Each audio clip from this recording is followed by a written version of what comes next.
nandito tayo sa 20% ang programang Puno ng Puso para sa mga seniors at kahit hindi pa seniors.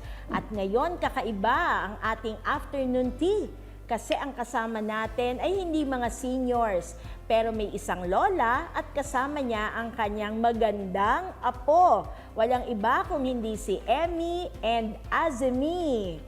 Magandang araw po. O, di beauty ba? Naalala nyo, no? The last time, pinagmamalaki ni Lola Emmy na maganda daw ang kanyang apo. At ngayon, side by side with each other. Tingnan nyo nga ang kagandahan ng dalawang ito. Sino ang mas maganda kanino? Wow! Pero syempre, kasama silang iinom ngayon ng mainit na tsaa. Let us praise the Lord. So nagulat ba kayo, kakaiba ang opening ng ating show ngayon, no? Ang ating programa kasi may nagmo-model-modelan kanina sa likuran natin. So Mami Emmy, pakilala mo naman at ano ba yung pinaggagawa nyo kanina na may pa-makeup pa kayong dalawa? Magandang araw po ulit sa inyo. Ito po ang aking apo, si Azemi. Siya po ang first apo ko sa aking eldest. So Azemi, dalagan-dalaga ka na tingnan eh, but I'm sure may age reveal kasi dito. Ang age reveal, hindi pang matanda, ngayon pambata. Ilang taon ka na ba? Hello po, magandang araw po. Ako po ay 17 years old. Grabe, no? Parang hindi na siya 17 eh, no? Dalagan-dalaga na talaga. So Azemi, saan ba galing yung pangalan mo? Ang full name ko po talaga is Polyan Azemi. Yung Polyan po is pinaghalong Rubian and Paul, which is yung name po ng parents ko. And yung Azemi po, yung Azi nun, galing po kay Daumings ng F4. F4, panahon pala ni F4 to, yung mga Jerry yan, mga Opo. ganon. Tapos yung Mi po sa Azemi kay Mama Emmy. Oh, galing sa'yo sa talaga. Lola. Hindi Opo. ba nagselos naman ang lolo mo? At hindi siya kasali doon? Ay, hindi po kasi kamukha ko raw po si Mama nung paglabas ko pa lang daw Wow, po. sige nga, i-close up nga natin ang maglolang to kung talagang magkamukha ba talaga silang dalawa. Wow! So talaga ba may lahi kayo ng pagiging tisay, Emmy? Nasa dugo niyo ba yung pagiging tisay? Sabi nila kasi, yung Barbasto, may middle name, may pagka-Spanish. Sa side ng father ko yun. Pero sa family, ako lang yung maputi eh. Hindi lahat kayo Oo, ganyan? pero ang tatay ko talaga, nakita ko yung mga pictures niya before, mistiso talaga. Parang si Dolphy. Oo, Parang siya si sa Dolphy. tangos pa lang ng ilong, Dolphy na.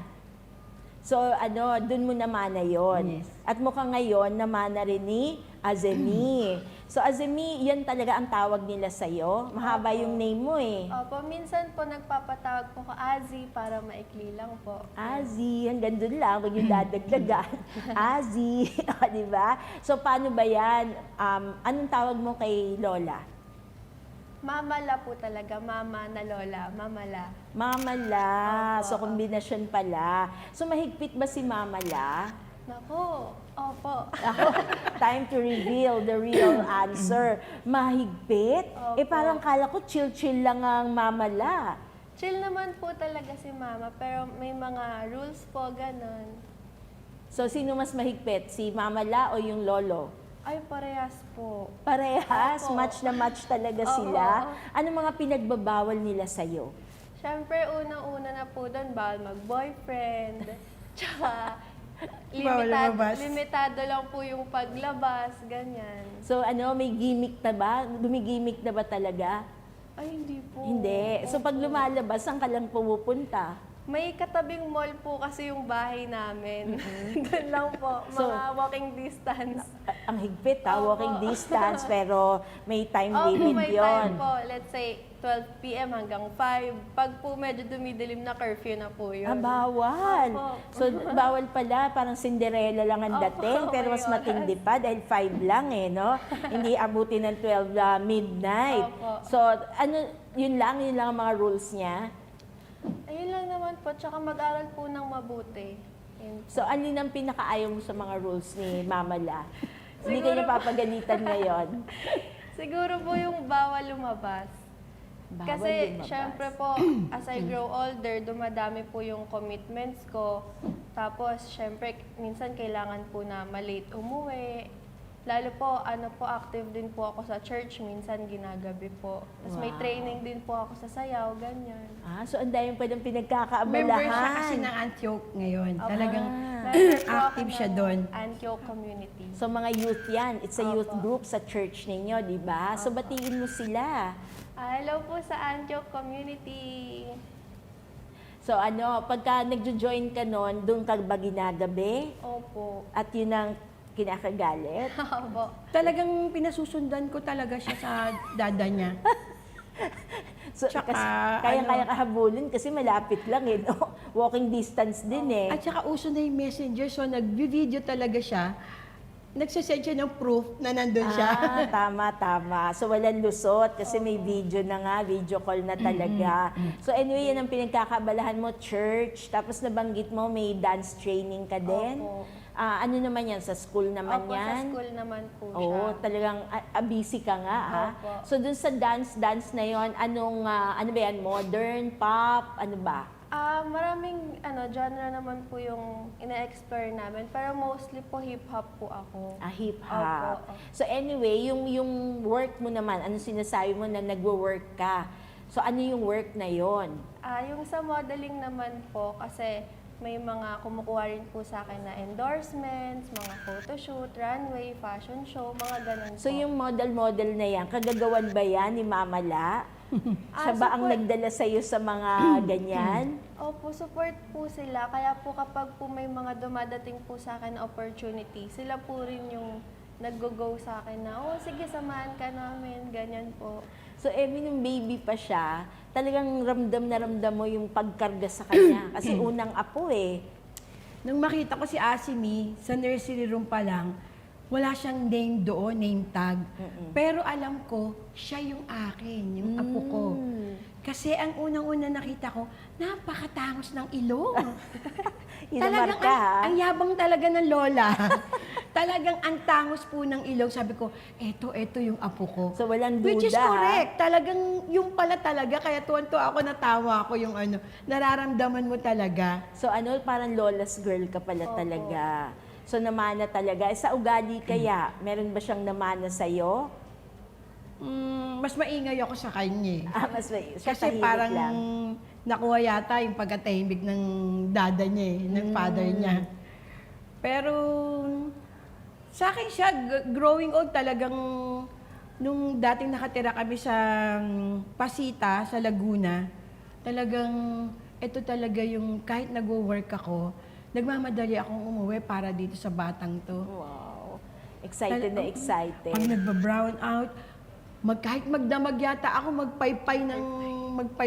Talaga. Tsaka gusto ko yung comfortable siya sa hiniga niya, kahit ngawit na ako, masakit na likod ko. Gusto ko siya lay down na talagang prente siya talaga. Naku, di parang mas hands-on ka dito sa apo kaysa Tuwing sa naging anak. Tuwing umaga, pinapasyal namin, papasikatan. Kaming dalawa ng asawa ko, actually. Lokong-loko ang lolo at Loko. lola. Talaga po.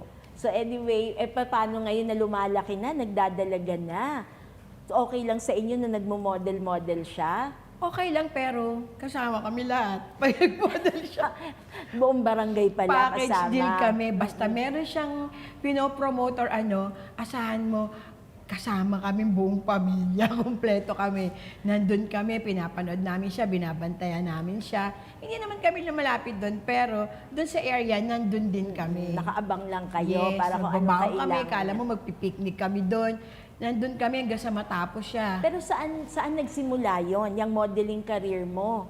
Hindi naman nagising ka na lang at model ka na. So how did it start? Nanggaling ba yan sa hilig mo? O may nakadiscover sa'yo? O ano man tawag sa'yo, audition ka ba ng lola mo, ng Mama La?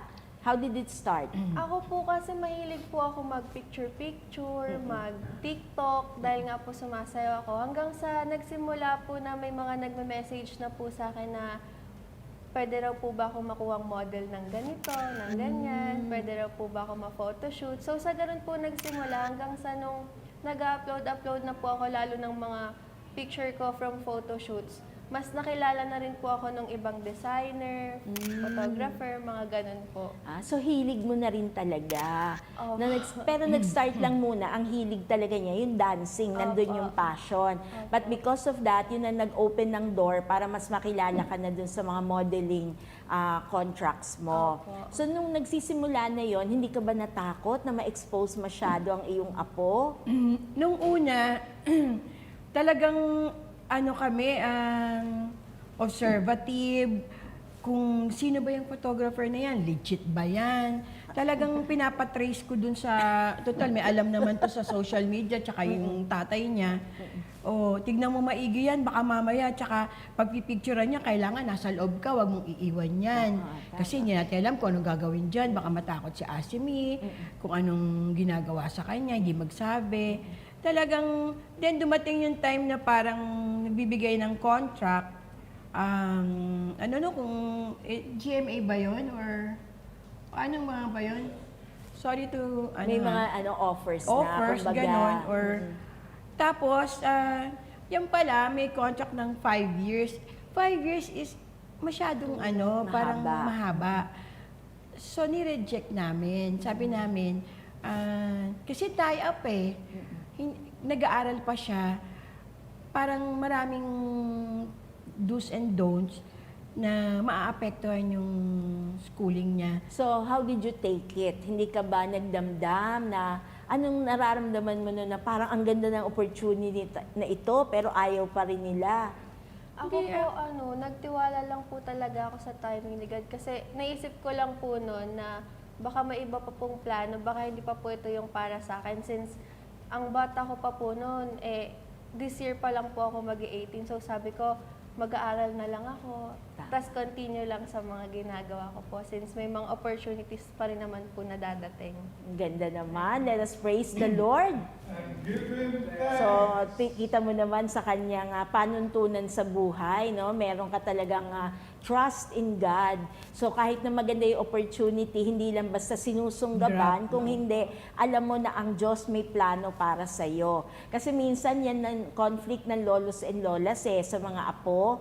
Kasi minsan nakikita ng lolo and lola yung higit na para sa kanyang apo, pero minsan ang apo hindi naman ganun ka-open. 'Di ba? Minsan nagkakaroon din ng tampo, pero sa iyo may mas mataas pa pala sa lolo and lola, ang Diyos, 'di ba? At narinig natin yan mismo sa bibig ni Azemi. Pero ano naman ang pangarap mo kay Azemi? Forever ba gusto mo model siya na sikat o may iba kang pinapangarap for Azemi? Marami. Siguro, lahat naman ng lola, gusto syempre ibang klaseng achievements ng apo. So ako, ang sa akin, for now, gusto ko makapagtapos siya ng pag-aaral, tapos magkaroon siya ng work na maayos, matulungan niya yung parents niya, para in case dumating yung araw na mawala na kami, so parang siya na yung tutulong sa parents niya para magkaroon sila ng magandang buhay. Tsaka para na rin sa kanya, actually masaya ako sa kanya ngayon kasi yung sinalihan niyang sa church, active siya ngayon dyan. Gusto ko naman yon kasi nakakapag-socialize siya, naiintindihan niya kung ano yung mga regulations ng church, and na-absorb naman niya yon. So Azemi, ang ganda ng balance mo, no? Kasi nag-aaral ka, but at the same time, active ka sa parokya. So malaking tulong ito para hindi ka nagiging vain. Kasi syempre yung mundo ng modeling, di ba? Competition din yan di ba? So ikaw, hindi ka kinakain nung world. Kasi ang nagbabalance sa'yo, itong pag-aaral mo at ang Diyos. So mahirap ba pagka nagmo-modeling ka? Nakakapagod ba yon? Nahihirapan ka rin ba? Actually, opo. Mukha lang po siyang madali kasi sabi ng iba, smile-smile lang, arte-arte lang sa camera. Pero nakakapagod din po yung tatayo ka ng 5 hours straight para pumose sa camera. Dapat hindi ka mauubusan, papalit-palit po ng outfit. Tsaka syempre, hindi mapapagod dapat yung ngiti mo. Dapat nakaganyan ka lang lagi sa camera. Kahit masakit na yung paa mo, ganon. Meron bang time na nagtatantrums ka na kasi napapagod ka na? May ganun din ba? Kapag po talaga yung sobrang haba na po ng araw, tapos hindi pa rin talaga tapos yung shoot, parang, Mami, nagugutom na ako. Gumaganon din po ako minsan. Pero may nagturo ba sa'yo yung mga posing-posing mo? Kanina nung pinapanood ko kayo ni Mama La, talagang iba talaga pag tinaas mo yung kamay mong gano'n, iba talaga ang projection. Tinuro ba yan sa'yo o natural mo yan? Ano po, siguro po dahil marami din po akong mga idol na celebrity, ganyan, nakikita ko lang po sa kanila. Tapos siguro po sa experience na din, kaya po na workout ko na lang siya over time, natutunan. Eh Mama La, mahigpit ka ba sa mga outfits? Siyempre mga designer yan, di ba? Paano pag sinabi mo, ay okay yan, masyado revealing. May ganun ba? May say ba si Mama La? Meron talaga. Kasi pagka yung medyo kita yung dito, Cleavage, oo. o kaya yung See-through. manipis, yan, yung mga yan.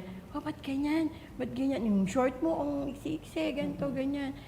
Yung bang, syempre, iba naman yung looks na klasika, kesa naman siya yung parang mababastos ka. Tama.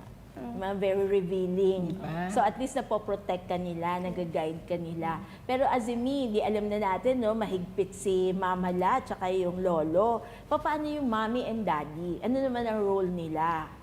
Sila mommy and dada po, very chill lang po sila sa parents kasi bata pa po sila eh. So parang gets po nila ako ganun. As much as possible po, gusto po nila akong hayaan na makapag-explore, ma-experience po yung mga bagay-bagay. Pero still, nandyan po sila para i-guide ako. So, same rule ba sila sa do's and don'ts? Bawal talaga mag-boyfriend. Opo. Pero pwede ligawan. Ay, hindi po natin alam.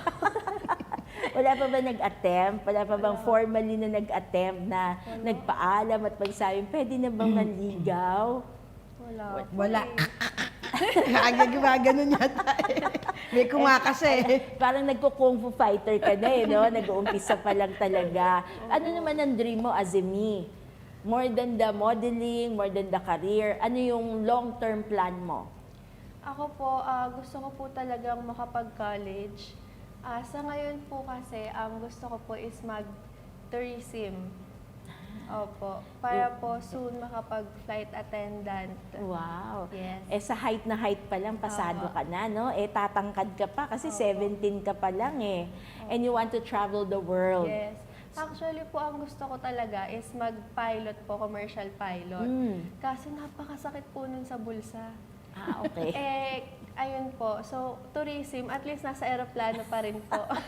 Makapag-travel pa din. Mas less yung gastos. Opo. Bagamat magastos pa rin. Opo. So anyway, okay naman sa'yo yon yung kanyang dream. Okay lang. So, support ko siya dyan. Pero part ba ng dream mo yung magtatrabaho ka sa abroad? Part ba yon? O focus ka kung nasa ng pamilya mo, dun ka? Opo, ako po anywhere, basta po complete ang family. Hindi ko po kaya na wala sila. So kahit saan yan. Opo. Pero dapat kumpleto yung kompleto po pamilya. kami dapat. So dalawa daw kayo eh. Dalawa ang apo. Yes. Ano yung edad nung sister mo?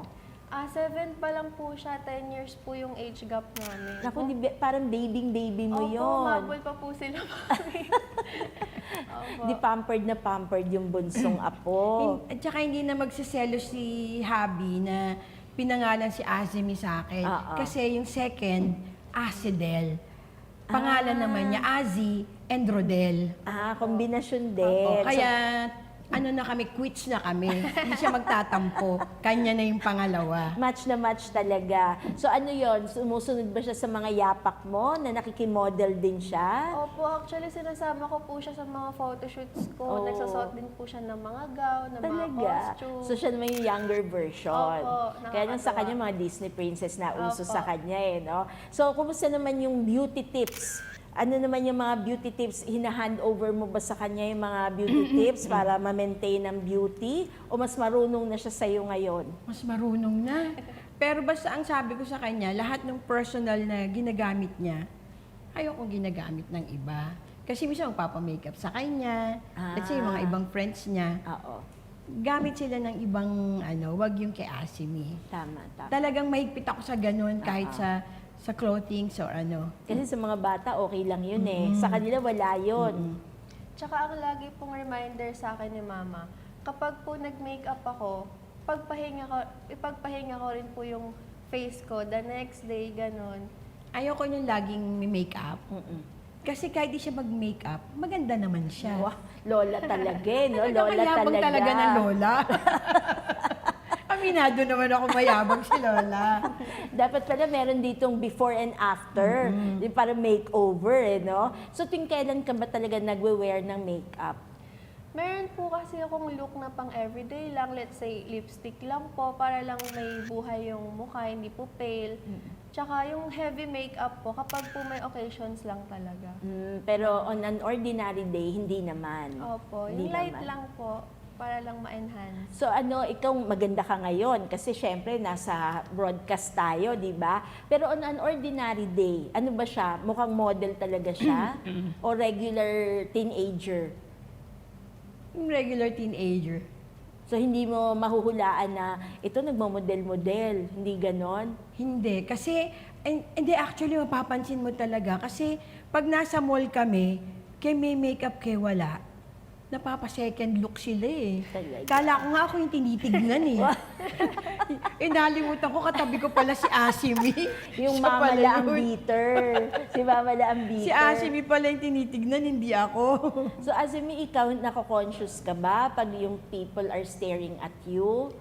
Opo, kasi minsan di ko po alam kung magsismile ba ako or parang dead ma lang. Kasi syempre ayoko naman po na magmukhang masungit. Ayoko rin naman po na weird na bigla lang akong Nakikismile ngingiti. ka o Opo. hindi mo pala ikaw ang tinitignan.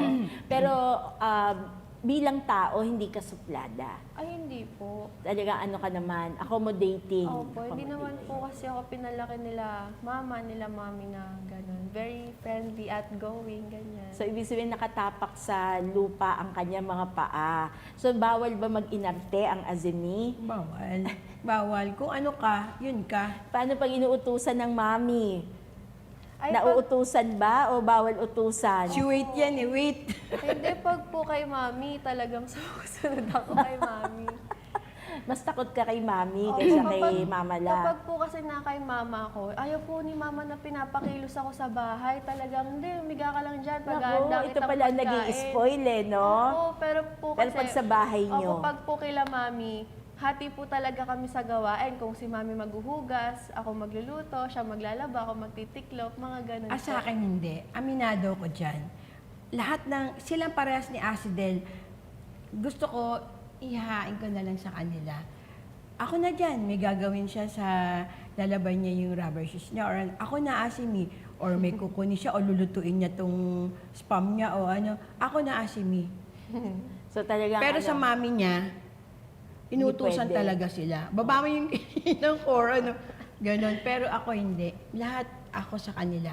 O syempre sigurado yung mami mo tinitrain ka rin kasi Opo. na hindi pwedeng ganyan forever. Kasi babae eh, mga babae to. Oo. Nung pandemic nangyari yon kasi nagulat ako pagbalik ni... Nung pandemic, inabot sila dun sa Laguna.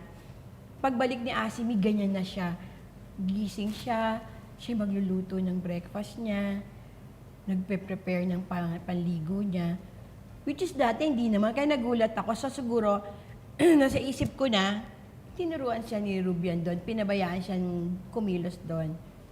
So maganda naman yon kasi may training ka talaga. Yes. So sino ba naman ang favorite mo? Makalola ka ba o makalolo? Wala, lagot. Nanonood ang lolo mo Hindi, ngayon. love na love ko po sila pareho. Kasi nung time po na may work sila mami and dada, sa kanila po talaga ako naiwan. Sa kanila po ako lumaki.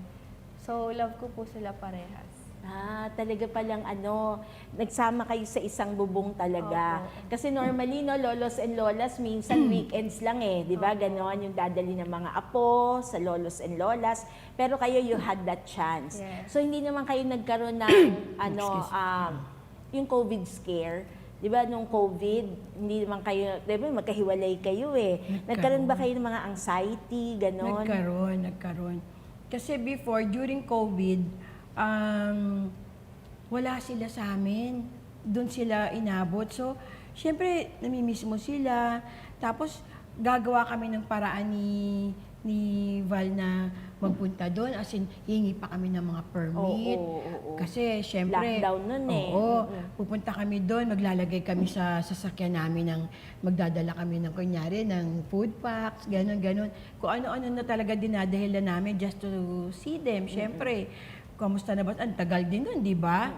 Inabot talaga sila doon. Tapos, nung time na yon, nung pwede na silang, yung medyo maluwag-luwag na, yan, talagang doon na talaga namin. Gusto ko yung magkasama kami. Ayaw ko magkahiwalay kami. Although may bahay sila doon, parang ako mismo ang gusto ko. Siguro nakuha ko yon sa ng father ko. Kami magkakapatid, magkakasama kasi. Kahit may asawa na, gusto ng father ko, gusto doon kami. Siguro ganyan na nakuha kong mentality. Kahit hindi naman pwede, pero pinipilit ko. Gusto ko lang silang makasama. So ano nga, mabilis ang turnover ng buhay di ba? So as a me at this stage in your life, bata ka pa pero hindi ka na rin naman batang-bata, di ba? So you have a mind of your own. Meron ka bang fear or ano ba ang prayer mo for your lolo and lola? Ako po, ang pinaka-pinagpe-pray ko po talaga kay Heavenly Father na pahabain po nila buhay ng lolo at lola ko. Panatiliin po nila na healthy sila mama, sila papa, para maabutan po nila na maging successful ako. Para ako naman po yung magsispoil sa kanila, mabigay lahat ng gusto nila. Ayun. Nakakaiyak naman. Naiyak si mama. Ang sarap pakinggan. Ang sarap pakinggan, Azimi, na mga pangarap mo, no, na long life for them para ma-enjoy naman nila yung pagmamahal na gusto mo namang i-offer sa kanila. So I'm sure lolos and lola sa kani-kanyang pamilya, may ganyan din tayong mga aspirations at kadalasan ng mga panalangin natin para sa apo, hindi na para sa sarili.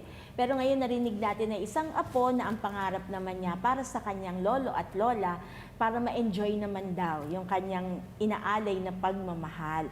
So ang ikli lang ng ating panahon, pero sana nga nakapulutan nyo ito ng inspirasyon at nakita ninyo yung tandem nitong lola, no? Si Mama La at si Azemi. So ngayon sa ating paghihiwa-hiwalay ay hihilingin naman natin na ipagdasal tayo ng apo. At ang pagdadasal niya ay syempre nangunguna na si Mama Emmy, Mama La, at gayon din ang mga lolos and lolas natin. In the name of the Father, the Son, the Holy Spirit. Amen. Dear Lord, thank you for my grandparents, especially my Mama Emmy. It is by your grace and mercy that they are able to take care of us with much love and kindness. Provide them with patience as they teach their apos about God. May your face, O Lord, always shine through them. As they embrace us every day, always affirm them that all grandparents have a special grace and place in our hearts. Make them happy, Lord, for the remaining days of their life. Amen. Father, the Son, the Holy Spirit. Amen. Let us praise the Lord. And give Him thanks. At sa ating pagtatapos, hayaan nyo na basahin ko ang quotation ni Pope Francis. Grandparents are a treasure in the family. Please take care of your grandparents, love them, and let them talk to your children. So, lolos and lolas, kayo ay biyaya ng Diyos. Kayo daw ay treasure. So, Mama La, ikaw pala ay isang yaman, no, ng ating pamilya.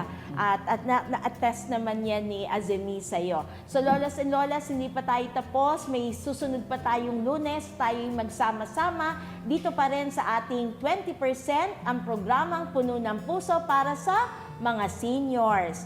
So, magbababay na tayo sa kanila. We'll see you again Bye po. next Monday. Bye-bye!